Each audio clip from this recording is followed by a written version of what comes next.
You ask Tiger to solve. This deals with linear equations with one unknown. The final result is c equals 22/27. Let's solve it step by step. Group all constants on the right side of the equation. Subtract 15 from both sides. Simplify the arithmetic.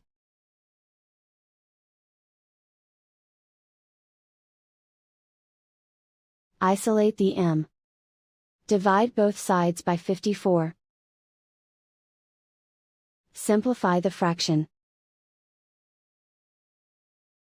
Find the greatest common factor of the numerator and denominator. Factor out and cancel the greatest common factor. And so the final result is c equals 22/27.